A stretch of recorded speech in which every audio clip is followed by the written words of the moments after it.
విషయాలు చెప్పాలని ఆలోచన వచ్చినప్పుడు ప్రభు సాయం చేసి ఆయన్నే మాట్లాడాడు, నేను కాదు. ప్రభు మనతో మాట్లాడుతూ వస్తున్నాడు. ఆయన మనల్ని సరి చేసేవాడు, మనల్ని తెప్పరిలే చేసేవాడు, మన హృదయంలో మంటను కలిగించేవాడు. ఆయన మంట పుట్టిస్తుండగా దాన్ని ఆర్పివేయకుండా, వాక్యం ఉంది కదా, పరిశుద్ధాత్మను ఆర్పకుడి. పరిశుద్ధాత్మ దేవుడు మనతో మాట్లాడుతున్నప్పుడు ఆ వాక్యానికి మనం లోబడితే ఎంతైనా మేలు దీవెన ఉన్నది.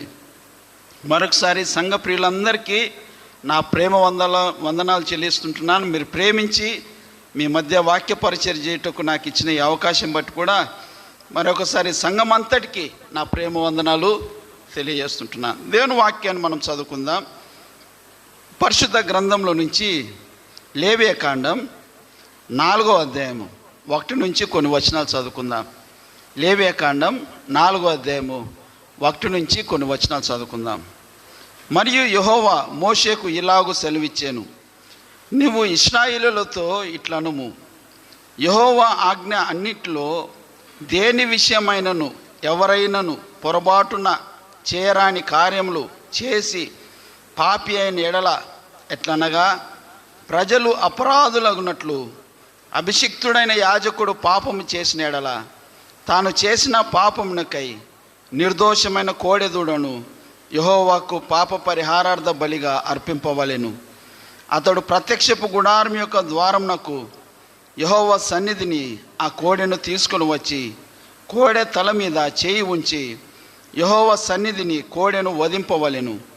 అభిషిక్తుడైన యాజకుడు ఆ కోడెదూడ రక్తములో కొంచెము తీసి ప్రత్యక్షపు గుడారమునకు దానిని తేవలెను. ఆ యాజకుడు ఆ రక్తంలో తన వేలు ముంచి పరిశుద్ధ మందిరం యొక్క అడ్డతెర ఎదుట ఆ రక్తంలో కొంచెము 7 మారులు యెహోవా సన్నిధిని ప్రోక్షింపవలెను. అప్పుడు యాజకుడు ప్రత్యక్షపు గుడారములో యెహోవా సన్నిధినున్న సుగంధ ద్రవ్యముల ధూపవేదిక కొమ్ముల మీద రక్తంలో కొంచెము చమిరి ప్రత్యక్షపు గుడారం యొక్క ద్వారం వద్దనున్న దహన బలిపీఠము అడుగున ఆ కోడె యొక్క రక్త శేషమంతయు పోయవలెను. మరియు అతడు పాప పరిహారార్థ బలి రూపమైన ఆ కోడె క్రొవ్వు అంతయు దాని నుండి తీయవలెను. ఆంత్రములలోని క్రొవ్వును, ఆంత్రముల మీది క్రొవ్వంతటిని, మూత్ర గ్రంథులను, వాటి మీది డొక్కల పైనున్న క్రొవ్వును, మూత్ర గ్రంథుల పైనున్న కలేజము మీది వపను సమాధాన బలియగు ఎద్దు నుండి తీసినట్లు దీని నుండి తీయవలెను. యాజకుడు దహన బలిపీఠం మీద వాటిని ధూపము వేయవలెను.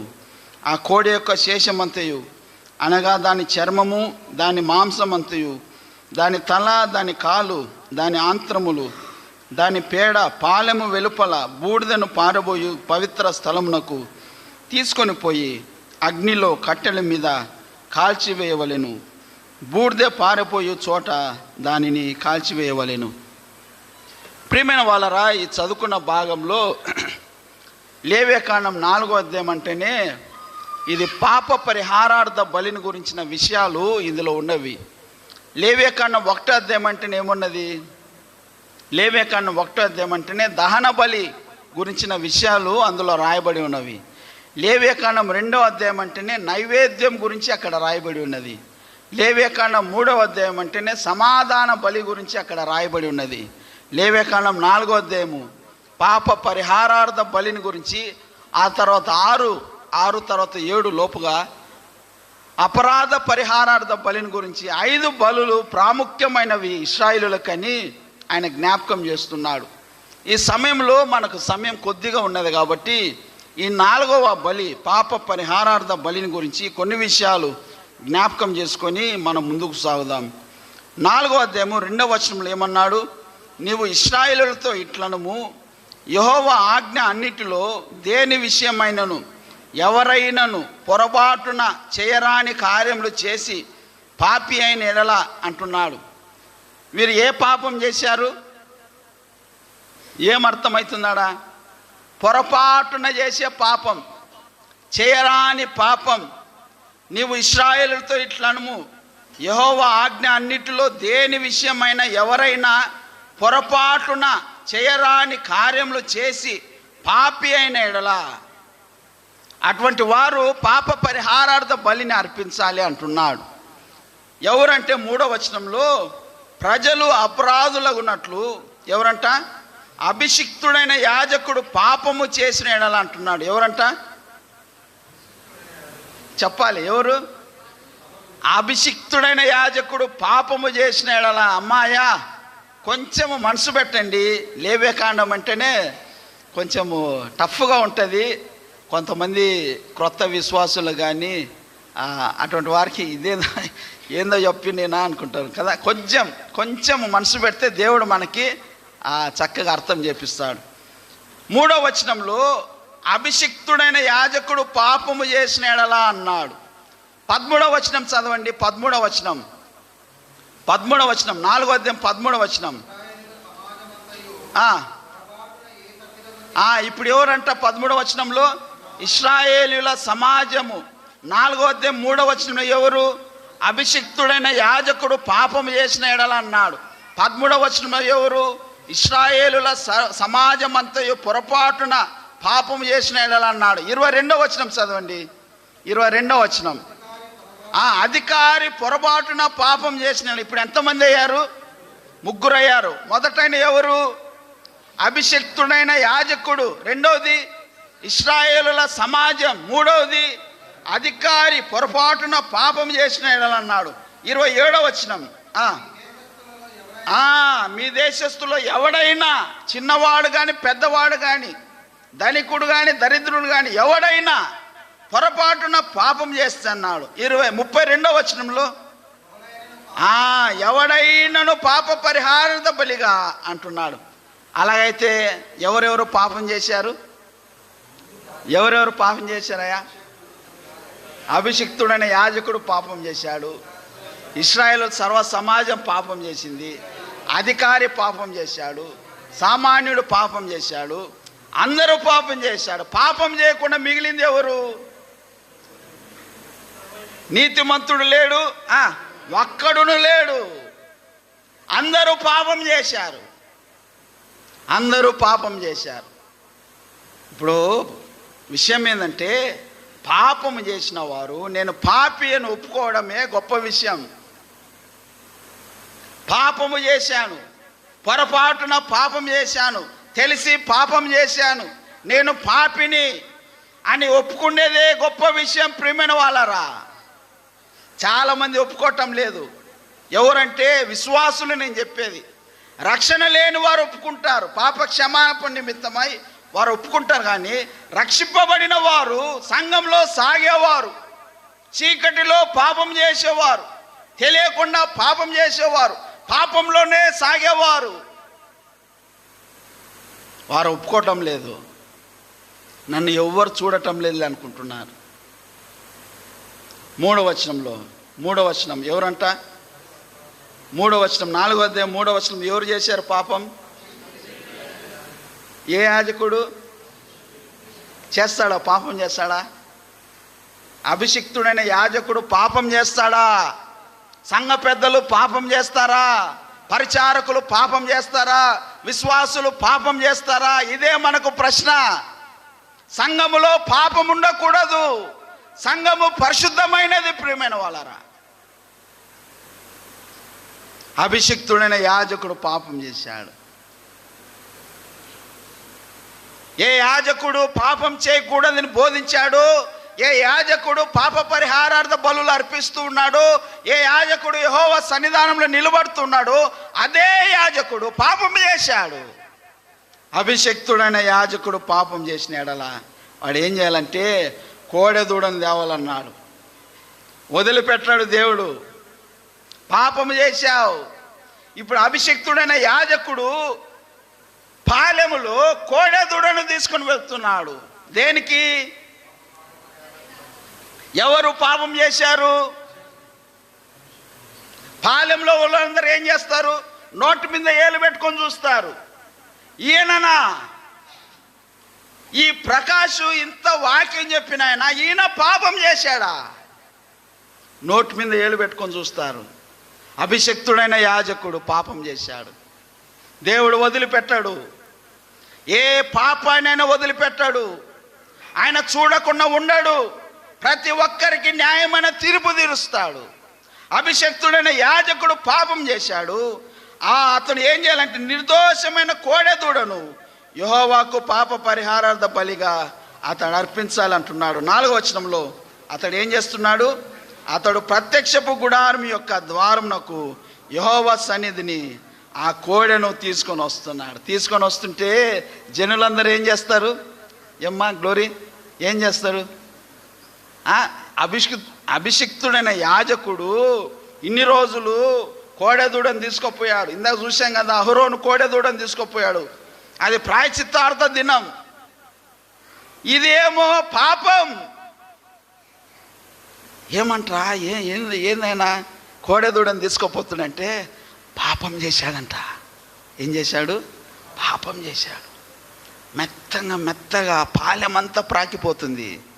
వాడు పాపం చేశాడు. పాపం ఎవరు? అభిషిక్తుడైన యాజకుడు. దేవుడు వదిలిపెట్టాడా?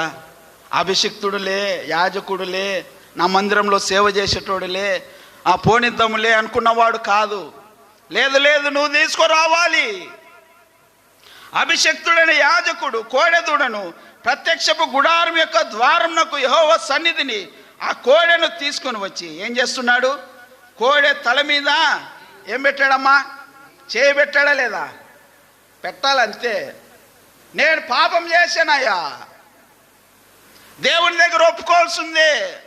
నువ్వు ఎంతటి వాడవైనా ఎవరివైనా సరే పాపం అంటే పాపమే. ఒప్పుకోకుండా చలామణి కాకూడదు. పాపిగానే పాపము చేసి దానికి తగిన డిసిప్లిన్ లేకుండా సంఘంలో సాగకూడదు. ఇక్కడ అభిషిక్తుడైన యాజకుడు ఆ కోడెదూడ పైన చేతులు పెట్టాడు. సర్వ సమాజం అంతా చూస్తూ ఉన్నది. అభిషిక్తుడైన యాజకుడు పాపం చేశాడు. తల మీద చేయి ఉంచి యెహోవా సన్నిధిని ఆ కోడెను వధించాడు. 5వ వచనం, అభిషిక్తుడైన యాజకుడు ఆ కోడెదూడ రక్తంలో కొంచెం తీసుకొని ప్రత్యక్షపు గుడారమునకు దానిని తేవలెను. 6వ వచనం, ఆ యాజకుడు ఆ రక్తంలో తన వేలు ముంచి పరిశుద్ధ మందిరం యొక్క అడ్డతెర ఎదుట ఆ రక్తంలో కొంచెం 7 మార్లు యెహోవా సన్నిధిని ప్రోక్షింపవలెను. అప్పుడు యాజకుడు ప్రత్యక్షపు గుడారంలో యెహోవా సన్నిధి నున్న సుగంధ ద్రవ్యముల ధూపవేదిక కొమ్ముల మీద ఆ రక్తంలో కొంచెము చమిరి ప్రత్యక్షపు గుడారం యొక్క ద్వారమునొద్దనున్న దహన బలిపీఠం అడుగున ఆ కోడి యొక్క రక్తశేషమంతయో పోయోవలెను అంటున్నాడు. ఆ రక్తము 3 స్థలంలో ప్రోక్షింపబడుతున్నది. మొదటిది ఏదంటే 6వ వచనంలో అడ్డతెర ఎదుట. ఆ రక్తము అడ్డతెర ఎదుటకు వెళ్ళాలి. అడ్డతెర మన ప్రభువైన యేసుక్రీస్తుకు సాదృశ్యంగా ఉన్నది. మనం ఒప్పుకోవాలి, ప్రభువా నేను పాపం చేశాను, ప్రభువా వాస్తవమే, నేను అభిషిక్తుడైన యాజకుడిని, నేను ప్రాముఖ్యమైన వాడిని, నేను సామాన్యుడిని, ప్రభువా నేను పాపం చేశాను, నా పాపాలు క్షమించంటే ఆయన క్షమిస్తాడు. ఎంత ఘోర పాపినైనా క్షమాపణ అడిగితే వారిని క్షమిస్తాడు. అభిషిక్తుడైన యాజకుడు ఆ రక్తము అడ్డతెర దగ్గరికి తీసుకొని పోయాడు. దాని ఎదుట ప్రోక్షిస్తూ ఉన్నాడు. రెండోది ధూపవేదిక కొమ్ముల మీద ప్రోక్షిస్తున్నాడు. అడ్డతెర మన ప్రభువైన యేసుక్రీస్తుకు సాదృశ్యంగా ఉన్నది. పాపము చేసిన వ్యక్తి సహవాసాన్ని కోల్పోతాడు. అందుకే దావీదు 51వ కీర్తనలు అంటున్నాడు, అయ్యా నాకు రక్షణ ఆనందం తిరిగి దయచేయమయ్యా, నా పాపాలు ఇస్సోపుతో కడగవయ్యా, నేను పాపం చేశానయ్యా, నేను రక్తాపరాధం చేశానయ్యా, నీవు బలిని కోరుటలేదు అన్నాడు. పొరపాటున పాపం చేస్తేనే పాప పరిహారార్థ బలి. తెలిసి పాపం చేస్తే ఏమున్నది? సంఖ్యాకాండం 15వ అధ్యాయంలో మనం చదివాం. తెలిసి పాపం చేస్తే వారు కొట్టివేయబడతాడు. పొరపాటున పాపం చేస్తే క్షమాపణ ఉన్నది. తెలిసి అక్రమంగా ప్రవర్తించి పాపము చేస్తే వాడు కొట్టివేయబడతాడు, వాడు చంపబడాలి, వానికి క్షమాపణ లేదు. అందుకే దావీదు అంటున్నాడు, అయ్యా నీవు బలిని కోరినేడలా నేను బలినిస్తాను, అయితే నీవు ఇది బలి అర్పించే పరిస్థితి కాదు నాది. బత్షెబతో పాపం చేశాడు, ఊరియాని చంపించాడు, ఘోరమైన పాపం చేశాడు. ఆ పాపానికి మరణమే. అయితే ఘోరంగా పశ్చాత్తాపడుతున్నాడు. అయ్యా, నీ సోపుతో నా పాపాలు కడిగివేయ్యా. ఘోరంగా పశ్చాత్తాపడ్డాడు, చాలా బాధపడ్డాడు. ప్రియమైన వాళ్ళ అభిషక్తుడైన యాజకుడు ఆ కోడె తలపైన చేయి ఉంచి తన పాపాలన్నీ ఒప్పుకుంటున్నాడు. నువ్వు ఎవరైనా సరే దేవుని ఎదుట నీ పాపాలు ఒప్పుకోవాలి. పొరపాటున చేసావా? ఎవరు చూడలేదు అనుకుంటున్నావా? ఆయన కన్నులు లేవా? ఆయన చూడని స్థలం ఏదైనా ఉన్నదా? ఆయనకు మరుగైనది ఏదైనా ఉన్నదా? ఆయనకి ఏదైనా నువ్వు బోధింపగలవా, చెప్పగలవా, సర్ది చేయగలవా? ఆయన నిన్ను శిక్షించకముందే, ఆయన శిక్షలో నీవు పడకముందే, ప్రభువా నేను పాపినయ్యా, అందరికి తెలిసినా పర్వాలేదు, నీ పాపం అందరి ఎదుట ఒప్పుకున్నా పర్వాలేదు, నీకు క్షమాపణ దొరుకుతుంది. దాచిపెట్టుకుంటే వర్ధిల్లు, ఒప్పుకొని వదిలిపెడితే వర్ధిల్లుతావు. ప్రియమైన వాళ్ళ అభిషక్తుడైన యాజకుడు అడ్డతెర ఎదుటకు వచ్చాడు. అయ్యా, నేను సహవాసం కోల్పోయాను, సంతోషం కోల్పోయాను, నీతో సహవాసం చేసే భాగ్యం కోల్పోయాను. ఇదిగో నేను పాపం చేశాను. ఆ రక్తాన్ని అడ్డతెర ఎదుట చమురుతా ఉన్నాడు. ఆ చుక్కలు చూసినప్పుడు ఎవరో ఒకరు పాపం చేసిన వారు క్షమాపణ అడిగారు. వారిలో ఎవరో మనకు తెలియదు. అడ్డతెర తర్వాత ధూపవేదిక దగ్గరికి వచ్చాడు. సుగంధ ద్రవ్యముల ధూపవేదిక కొమ్ముల మీద ఆ రక్తాన్ని చమురుతున్నాడు. ఆ ధూపవేదిక ప్రార్థనకు సూచనగా ఉన్నది. 141వ కీర్తనలో మనం చూస్తుంటున్నాం, నా ప్రార్థనలు ధూపం వలె అంటున్నాడు. పాపము చేస్తే ప్రార్థన జీవితంలో కోత వస్తుంది. పాపము చేసిన వాడు ప్రార్థన చేయలేడు, తడబడతాడు. పాపం చేసిన వారి ప్రార్థనలు కానీ, పాపం చేసిన వారి స్తుతులు కానీ అవి తెలిసిపోతాయి. ఏదో తేడా ఉన్నది, తొందరపడుతున్నాడు, గర్వంగా ఉన్నాడు, పొంగు ఉన్నది, తన పాపాలు కప్పిపుచ్చుకునే కార్యక్రమాలు చేస్తూ ఉన్నాడు. ధూపవేదిక దగ్గరికి రావాలి. ప్రభువా నేను పాపినయ్యా, మొరపెట్టు, అడుగు. ధూపవేదిక మన ప్రభువైన యేసుక్రీస్తు ఉన్నాడు, ప్రధాన యాజకుడుగా ఉన్నాడు. ఆయన మన పక్షాన ఉత్తరవాదిగా ఉన్నాడు. తండ్రి యొద్ద మన నిమిత్తం ఆయన క్షమాపణ వేడుకునేవాడుగా ఉన్నాడు. ప్రభువా నేను తప్పు చేశాను ప్రభువా, ఆయన క్షమిస్తాడు. మొదటిది అడ్డతెర ఎదుట, రెండవది సుగంధ ద్రవ్యముల ధూపవేదిక కొమ్ముల మీద, మూడవది దహన బలిపీఠం అడుగున. బలిపీఠం, ఆరాధన, సహవాసం. నీ సహోదరుని పైన ఏదైనా ద్వేషం వస్తే ఏమన్నాడు? నీ బలిపీఠం యొద్దని అర్పణ పెట్టి ముందు వెళ్ళి నీ సహోదరునితో సమాధాన పడు అంటున్నాడు.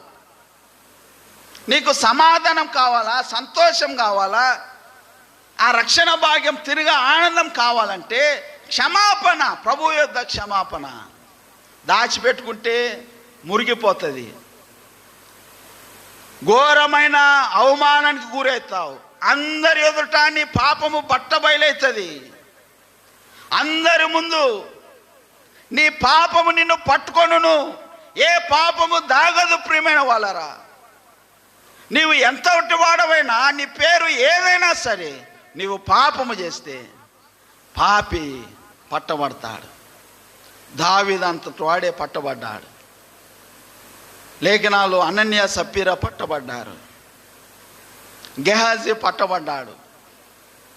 పాపము దాగదు. దేవుని దృష్టిలో పాపిగా జీవిస్తూ దేవుని మందిరంలో పరిచర్య చేస్తున్నావంటే నువ్వు ఎంత భయంకరమైన పాపం చేస్తున్నావో నువ్వు అర్థం చేసుకోవాలి, మౌనంగా ఉండాలి. అభిషక్తుడైన యాజకుడు అడ్డతెర ఎదుట, ధూపవేదిక ఎదుట, దహన బలిపీఠం అడుగున ఆ రక్తానంతా దారబోస్తున్నాడు. మన ప్రభువైన యేసుక్రీస్తు ఆ రక్తంలో కనపడుతున్నాడు. మన పాపాలు క్షమించడం కానీ కల్వరి శిలువలో ఆయన రక్తం అంతా దారబోసాడు. ఆ కోడి యొక్క క్రొవ్వునంతా తీసుకొని దహన బలిపీఠం పైన అర్పిస్తూ ఉన్నాడు. ఆ తర్వాత క్రింద ఏం చేస్తున్నాడంటే 11వ వచనంలో, కోడి యొక్క శేషమంతయు అనగా దాని చర్మము, దాని మాంసమంతయు, దాని తల, దాని కాళ్ళు, దాని ఆంత్రములు, దాని పేడ పాలెము వెలుపల బూడిదను పారబోయి పవిత్ర స్థలమునకు తీసుకొని పోయి ఏం చేయాలి? అగ్నిలో కట్టెల మీద కాల్చివేయవలెను. బూడిద పారబోయే చోట దానిని కాల్చివేయవలెను అంటున్నాడు. కోడెదూడ అభిషక్తుడైన యాజకుడు పాపం చేయగా కోడెదూడను తెచ్చాడు. తెచ్చేటప్పుడు ఎట్టున్నది కోడెదూడ? ఏం శామ్ ఎట్టున్నది? బాగుండింది కదా, బాగున్నది. షేప్ అవుట్ అయిందా? షేప్ అవుట్ కాలే, బాగుంది. కొమ్ములు బాగున్నాయి, అది టీవీగా ఉన్నది, బలముగా ఉన్నది. కోడెదూడ అంటేనే అన్ని దూడలో కొన్న ఎత్తైనది అది కోడెదూడ. ఒంగోలు గిత్త అంటారు. బలమైనవి, బరువైన పనులు చేయగలవి. ఇప్పుడు 11వ వచనంలో చూస్తే ఏమన్నాడు? కోడె యొక్క శేషం అంటున్నాడు. అది కోడె దూడగలాగా లేదు, ఇప్పుడు అది భాగాలుగా అయిపోయింది. కోడె యొక్క శేషం అంతయు అనగా దాని చర్మము, దాని మాంసము, దాని తల, దాని కాళ్ళు, దాని ఆంత్రములు, దాని పేడ ఏం చేయాలి? పాలెము వెలుపల తీసుకొని వెళ్ళాలి. తీసుకొని వచ్చేటప్పుడు ఎలాగొచ్చిందో ఇప్పుడు తీసుకొని వెళ్ళేటప్పుడు చాలా అవమానకరంగా ఉన్నది. మన ప్రభువైన యేసుక్రీస్తుని ఇందులో చూస్తుంటున్నా. ఆయన పరలోకా నుంచి భూలోకానికి వచ్చినప్పుడు ఎలాగ ఉన్నాడు? ఆయన సుందరుడు, అతికాంక్షణీయుడు. పరమగీతంలో చూస్తుంటున్నాం ఆయన వైఖరి లెబానోను పర్వత తుల్యమన్నాడు. ఆయన నేత్రాలు, ఆయన కరములు, ఆయన శిరము, ఆయన కాలు, ఆయన కాయము, అబ్బో ఎంత చూడ చక్కనివాడు.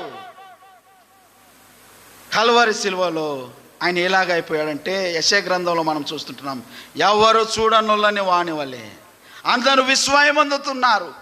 ఈయననా మనం చూచింది? ఈయన యేసు కాడ ఈయన ఎందుకు సిలువలో వ్రేలాడుతున్నాడు?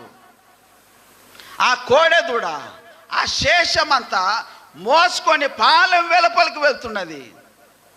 బోధకులు ఏం చెప్తారంటే పాలెము నుంచి ఆ ప్రత్యక్ష గుడారం నుంచి పాలెం వెలుపల ఇంచుమించు 4-5 మైళ్ళ దూరం ఉన్నది.